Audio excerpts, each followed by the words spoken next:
Hola, soy Geraldine Flores Rubalcaba, estudio Ingeniería Mecatrónica en segundo semestre en el TEC de Colima y hoy voy a presentar una pequeña introducción al lenguaje C++ en programación.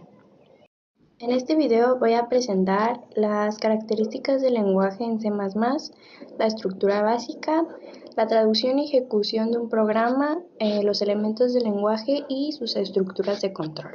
C++ es un lenguaje de programación de propósito general que extiende las capacidades de C al agregar nuevas características como la programación orientada a objetos. Fue desarrollada en 1979 y es diseñada para ofrecer un mayor control sobre los recursos del sistema. Características del lenguaje de programación.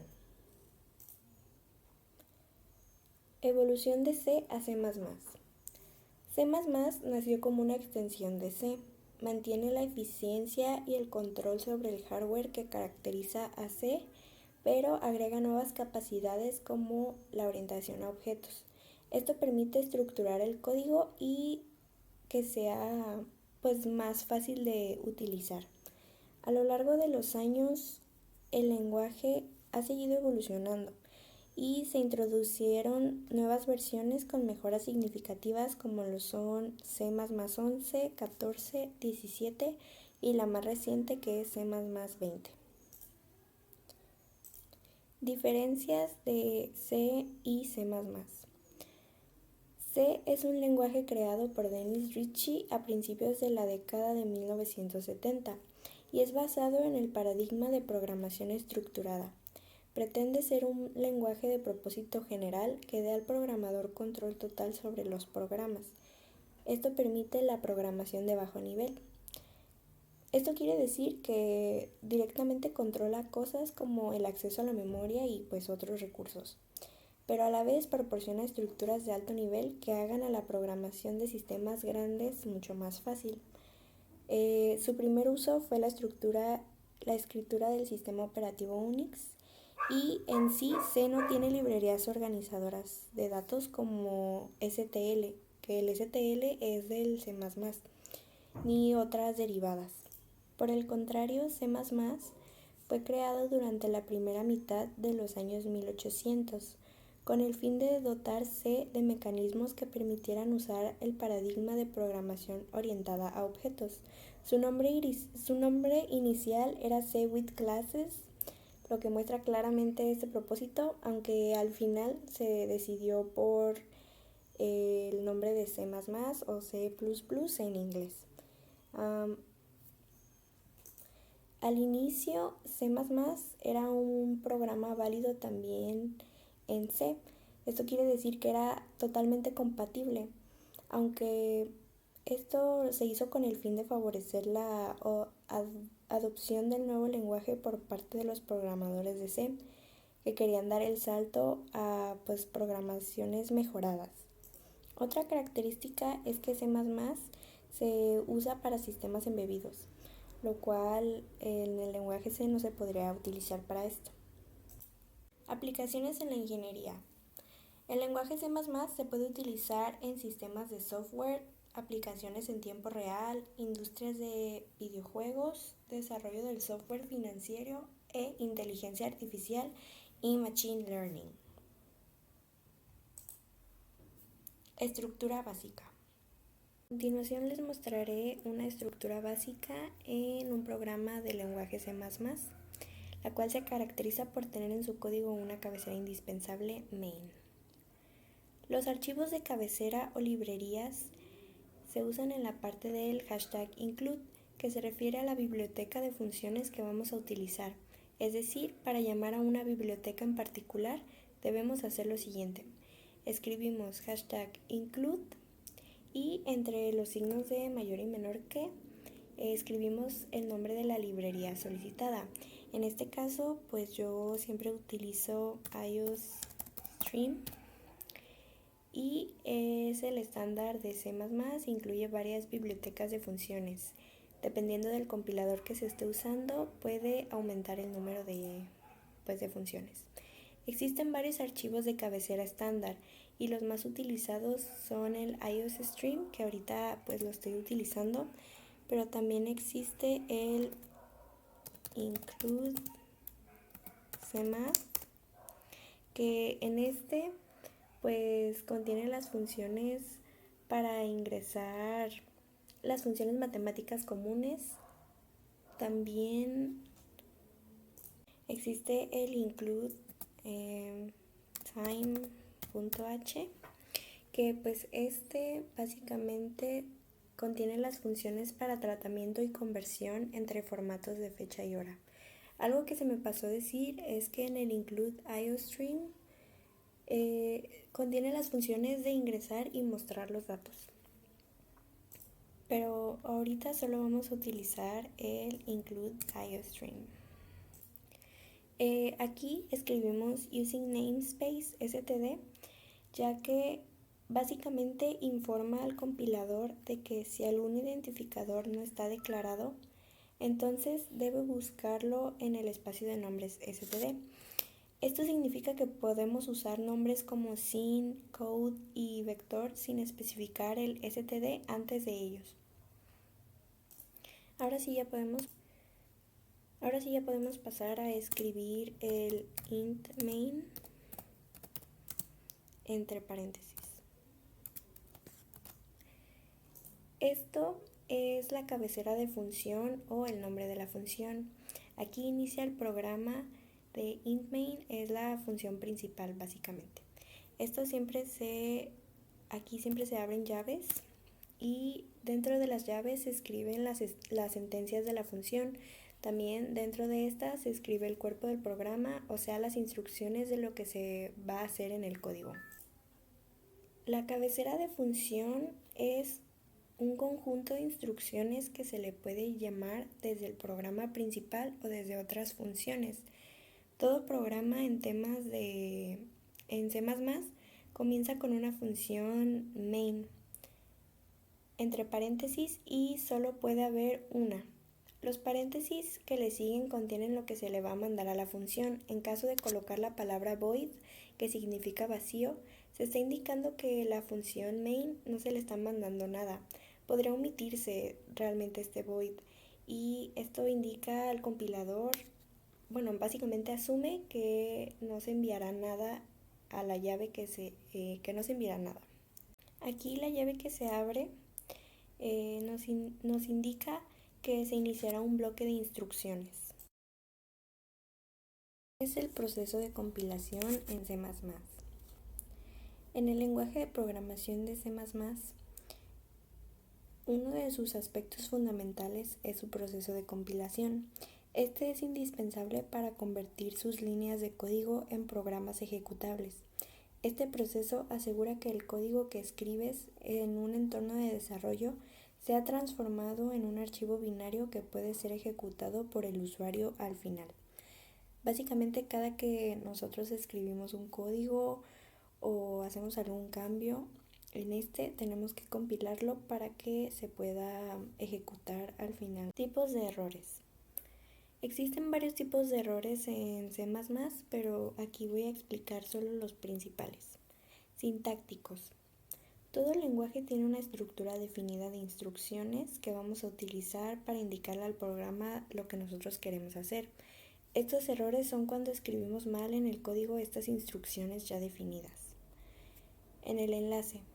Cuando enlazamos las librerías con nuestro código inicial, puede ocurrir que invoquemos mal una función o no insertemos la librería que necesitábamos. Esto a la hora de compilar nos va a arrojar un error y puede que sea el porqué de que no nos corra el código. De ejecución. Este sucede cuando por alguna razón, mientras el programa está corriendo, alguno de los valores que vamos a utilizar en una variable genera que haya una operación inválida. O también que no hayamos declarado una variable y es por eso que no nos deja compilar o correr un programa. Semánticos. Es mucho más complicado detectarlos, ya que los errores que tenemos cuando nuestro programa funciona bien, se ejecutan bien, corre sin problemas técnicos, pero no está teniendo el resultado que nosotros estábamos esperando y la solución no está bien implementada. Es el proceso de compilación en C++. En el lenguaje de programación de C++,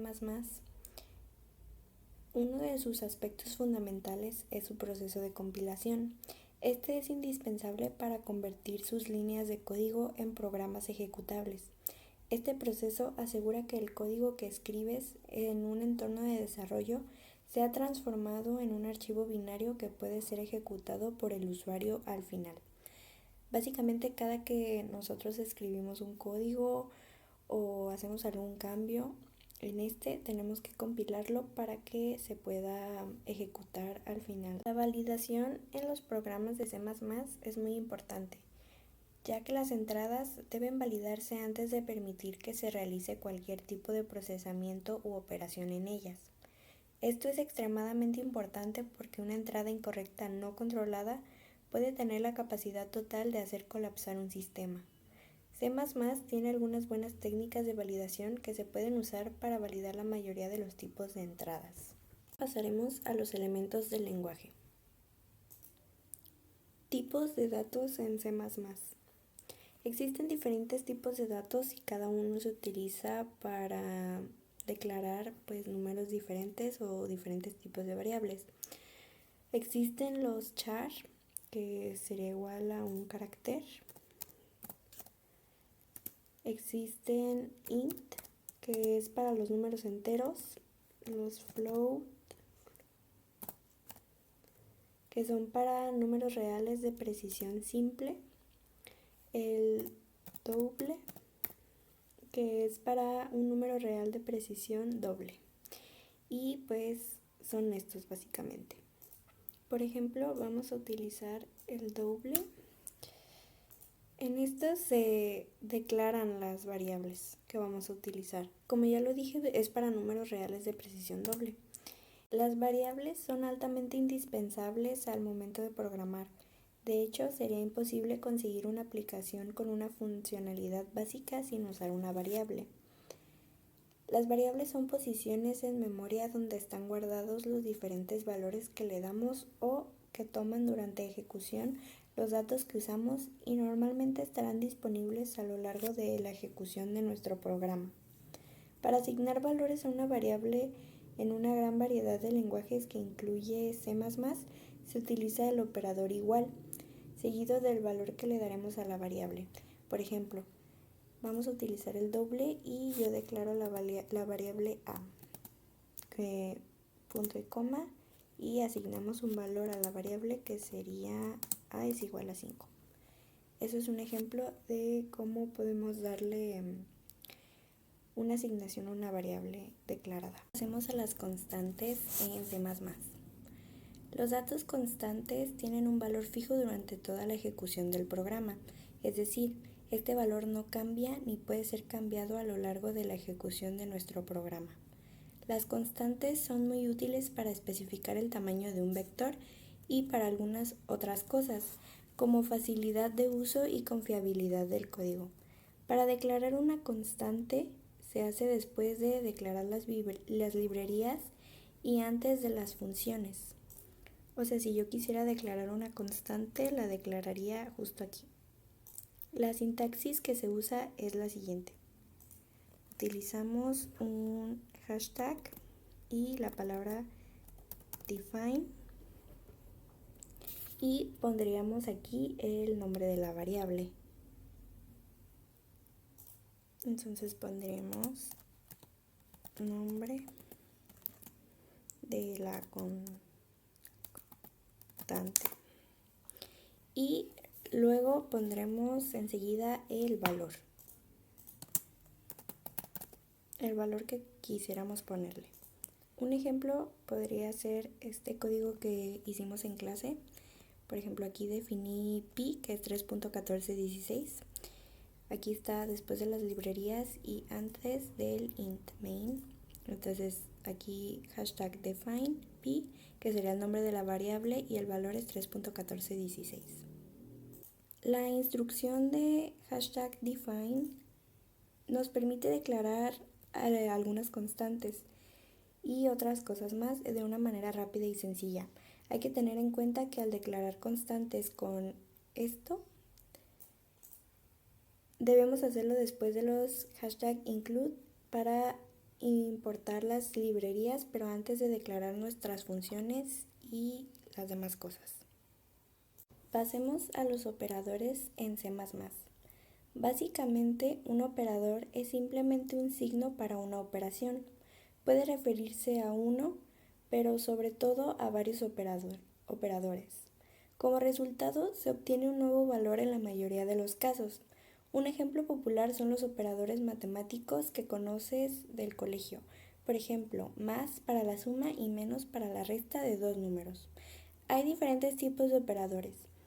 Estos son los operadores aritméticos, en el cual tenemos la suma, resta, multiplicación, división, el símbolo de porcentaje para obtener el residuo o el resto, el doble menos para restar 1 y el doble más para sumar más 1. Los operadores relacionales tenemos el menor, mayor que, el menor o igual que, el mayor o igual que, el doble igual para definir un valor, asignar un valor más que nada, y el diferente a que sería un signo de exclamación y un igual. Y los operadores lógicos, que tenemos el doble ampersand para and lógico. Aquí la doble barra sería un o el OR lógico, y el signo de exclamación sería la negación lógica o un no. Aquí la doble I significa un I. Ahora vamos a poner a prueba los operadores lógicos. En este caso vamos a utilizar los operadores aritméticos para hacer un programa que sume dos números. Aquí declaramos las librerías, el using namespace std, y abrimos nuestra variable, la función int main. Ahora vamos a declarar dos valores como enteros, a y b, y también utilizaremos la entrada y salida para escribir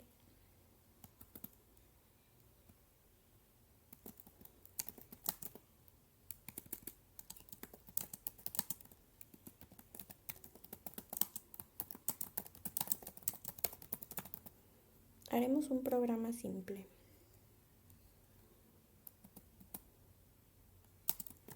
Aquí en este caso el ENDL quiere decir que al momento de nosotros compilar y correr el programa va a empezar un renglón abajo. Si le quitamos el ENDL, pues sigue corrido. Entonces, para que se vea bonito, vamos a utilizar el ENDL.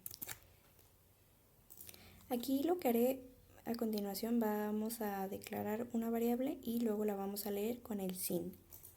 Ok, aquí básicamente pues la sintaxis del code, que es para leer, es la palabra code, el signo doble de mayor que, y entre comillas escribimos lo que vamos a querer que diga el programa. Y como ya dije, el ENDL es para bajar o empezar en el siguiente renglón. Para leer la variable que ya declaramos, ponemos el sin y el símbolo de, aquí sería el mayor que y aquí es el menor que, y la variable que queremos leer, igual aquí. Ahora aquí se me pasó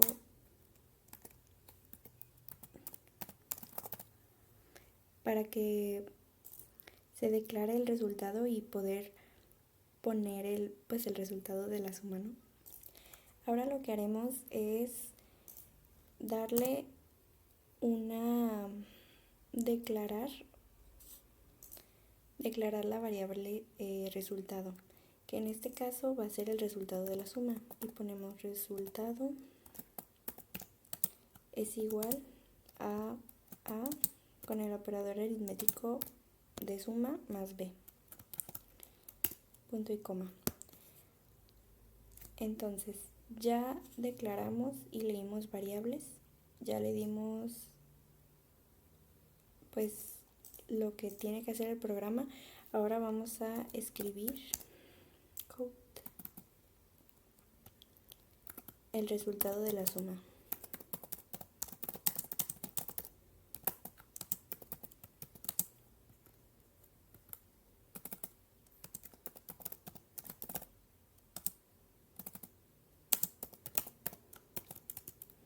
Y aquí return 0 y punto y coma. Compilamos.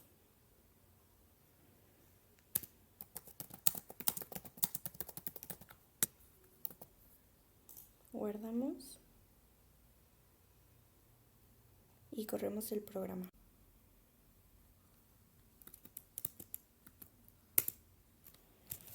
Y aquí podemos observar que pues el resultado de 2 más 2 es 4. Entonces quiere decir que el programa está bien. Por último, pasamos a las estructuras de control. Las condicionales. Aquí tenemos a la if, if-else y la switch. Un condicional if es una estructura que nos posibilita definir las acciones a ejecutar si se cumple cierta condición y de ese modo modificar la ejecución de tareas en un programa según se necesite. El if-else también se le conoce como estructuras selectivas de casos dobles porque definen ambas posibilidades en la ejecución, si se cumple y si no se cumple. Es un condicional con una estructura que nos posibilita definir las acciones que se deben llevar a cabo si se cumple cierta condición y también determinar las acciones si no se cumple la función. Y el switch es una estructura de control condicional que permite definir múltiples casos que puede llegar a cumplir una sola variable y qué acción tomar en cualquiera de estas situaciones. Incluso es posible determinar qué acción llevar a cabo en caso de no cumplir ninguna de las condiciones dadas. Aquí se puede ver un ejemplo de la condicional if y la sintaxis es la siguiente. Declaramos variables, pedimos al usuario que ingrese un número y leemos la variable. Ahora ponemos si el número, por ejemplo aquí sería si un número es positivo o negativo. Si el número es mayor a 0, entonces se abre llaves y se escribe las instrucciones que se tienen que seguir si se cumple esta primera condición. Entonces, si el número es igual a 0, si es mayor a 0, quiere decir que el número es positivo. Entonces, si no se cumple esta condición, pasamos a la siguiente, que si el número es menor a 0, quiere decir que, va a imprimir un mensaje que diga que el número es negativo y volvemos a 0, que sería, pues, volver a ejecutar el programa. Un ejemplo para la condicional if-else, tenemos un programa que nos dice si un número es par o impar. Entonces declaramos variables, leemos y si el número que se ingresó, su diferencia o al dividirlo entre 2 es igual a 0, entonces ponemos una instrucción que diga que el número es par. Si no se cumple esta condición, pasamos a la siguiente, que es si no, entonces quiere decir que el número es impar. Aquí se imprime la siguiente instrucción. En el caso de switch tenemos la opción de poner varios casos y a partir de esos varios casos poner instrucciones que si en el caso de que se cumpla pues el caso, se van a ejecutar las diferentes instrucciones que tenemos a partir de este. Al final, para terminar, se pone el break siempre, porque si no se pone el break quiere decir que el código va a empezar a leer todos los casos así pues repetidos y pues no, eso no. Entonces siempre vamos a poner al final un break. En el caso de que en ningún caso que declaramos se cumpla, el programa va a saltar al default, el cual son instrucciones que se van a ejecutar por defecto en el caso, como ya dije, de que no se cumpla ninguno de los casos que ya habíamos puesto antes. Las iterativas. Aquí tenemos el for, el while y el do while. El for es una estructura de control iterativa que nos permite ejecutar de manera respectiva un bloque de instrucciones, conociendo previamente un valor de inicio, un tamaño de paso y un valor final para el ciclo.